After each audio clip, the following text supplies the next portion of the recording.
আসসালামু আলাইকুম। আমার চ্যানেলে আপনাদের সকলকে স্বাগত।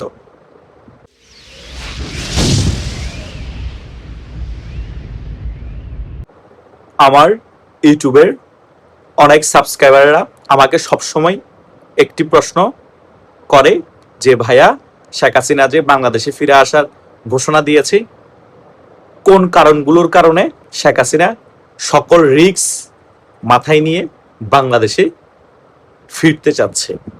উনি মারা গেল, সেই বিষয়গুলোকেও তিনি তোয়াক্কা করছে না। তিনি ডিসেম্বরে বাংলাদেশে ফিরবে।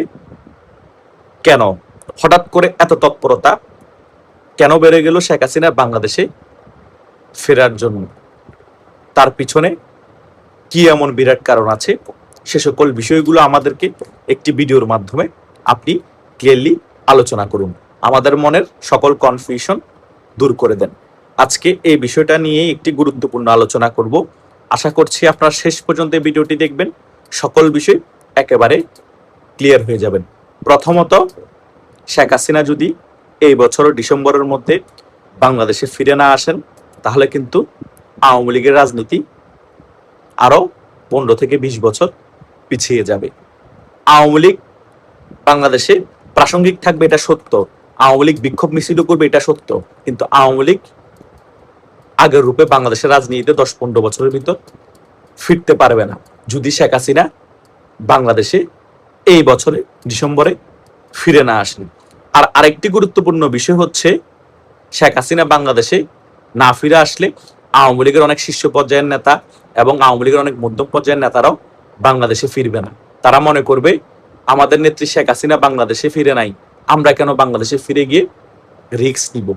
তাদেরও সাইকোলজির মধ্যে এ সকল বিষয়গুলো ঘুরপাক খাবে। আর আরো একটি গুরুত্বপূর্ণ বিষয়, সেটা সব থেকে গুরুত্বপূর্ণ, সেটা হচ্ছে শেখ হাসিনা বাংলাদেশে যদি না ফিরে ভারতের মধ্যে যদি মৃত্যুবরণ করে, তাহলে কিন্তু আওয়ামী লীগের রাজনীতির কবর রচনা যদি নাও হয়, আওয়ামী লীগ বাংলাদেশে মোটামুটি অনেক সাংগঠনিকভাবে দুর্বল হয়ে যাবে এবং বাংলাদেশ আওয়ামী লীগকে তখন রাজনীতিতে ফিরতে আরো 15 থেকে 20 বছর লেগে যাবে।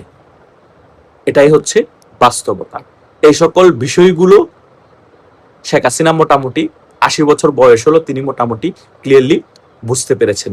তিনি বুঝতে পেরেছেন যে আমি অন্তত ডিসেম্বরে যদি বাংলাদেশে ফিরে আসি, সেদিন যদি আমার মৃত্যু হয়, আমার এই মৃত্যুকে কেন্দ্র করে বাংলাদেশ আওয়ামী লীগ বাংলাদেশের রাজনীতিতে আবার চাঙ্গা হবে এবং খুব শীঘ্রই বাংলাদেশ আওয়ামী লীগ আবার ক্ষমতায় আসতে পারবে বাংলাদেশের রাজনীতিতে, এবং আমার ছেলে এবং মেয়েরা এই বাংলাদেশ আওয়ামী লীগের হাল ধরতে পারবে।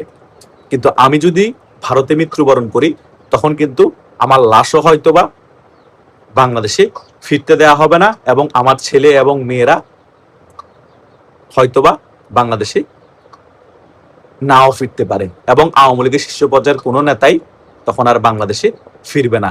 তখন বাংলাদেশ আওয়ামী লীগের হাল ধরবে কে? এই সকল বিষয়গুলো তিনি অনুধাবন করতে পেরেছেন। ওই আমি একটা সবসময় কথা বলি না, জোর মেসিস যখন একটা চিহ্ন রেখে যা। শেখ হাসিনা একজন আয়রন লেডি, শেখ হাসিনা একজন সাহসী নেত্রী।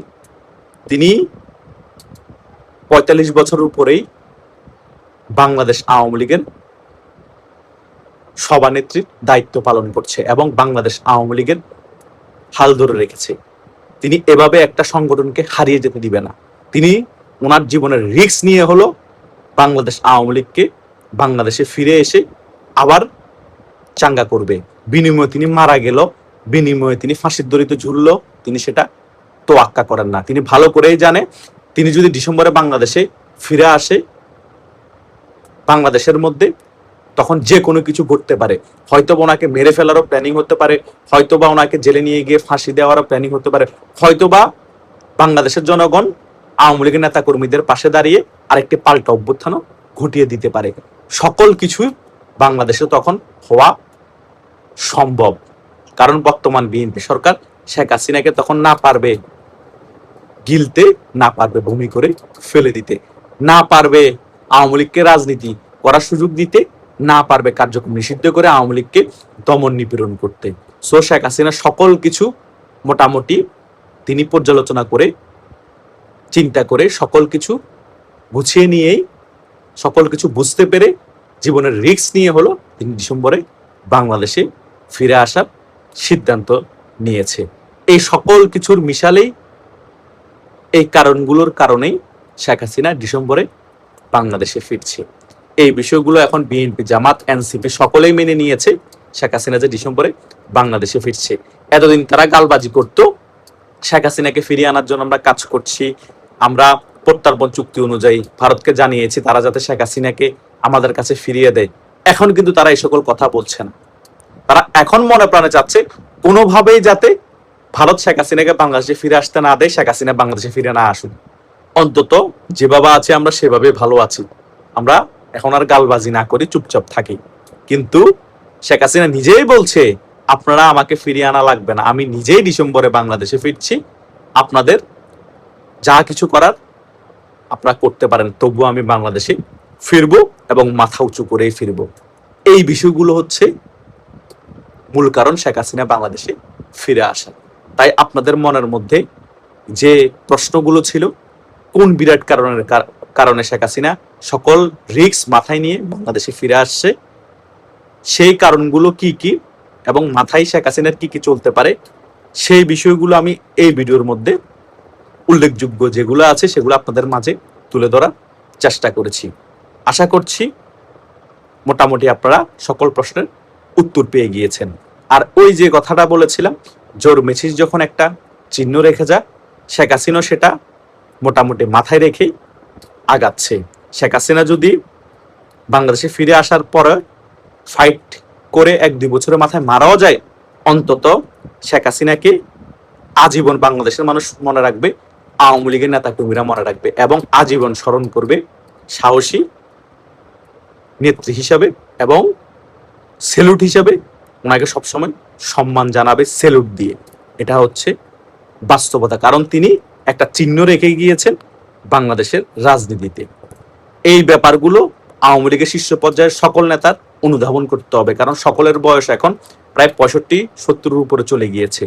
জীবনে আর বাঁচবেন কতদিন? বাঘের মতো বাংলাদেশে ফিরে এসে শেখ হাসিনার সাথে লড়াই করে যদি আপনারা টিকে যান, জাতি আপনাদেরকে আজীবন মনে রাখবে। যদি হেরেও যান, তবুও আপনারা বাংলাদেশের রাজনীতিতে যে একটা চিহ্ন রেখে গিয়েছেন লড়াই করার, সেটা আজীবন বাংলাদেশের জনগণ এবং আওয়ামী লীগের নেতা কর্মীরা শ্রদ্ধা করে স্মরণ করবে। সো সেই বিষয়গুলো আপনারা মোটামুটি এখন থেকেই অনুধাবন করতে হবে, কারণ ডিসেম্বরে কোনো ভয় পেলে চলবে না। শেখ হাসিনার সাথে আওয়ামী লীগের সকল শীর্ষ পর্যায়ের নেতারা, মধ্যম পর্যায়ের নেতারা এবং যে সকল কর্মীরাও বিদেশে আছেন সকলেই অ্যাট এ টাইম সেদিন বা তার আগের কিছুদিন আগে থেকে সকলে বাংলাদেশে ফিরে আসতে হবে। বাংলাদেশে আওয়ামী লীগের আবার গণজাগরণ ঘটাতে হবে, বাংলাদেশের সকল রাজপথ আবার আওয়ামী লীগের নিয়ন্ত্রণ নিয়ে আসতে হবে।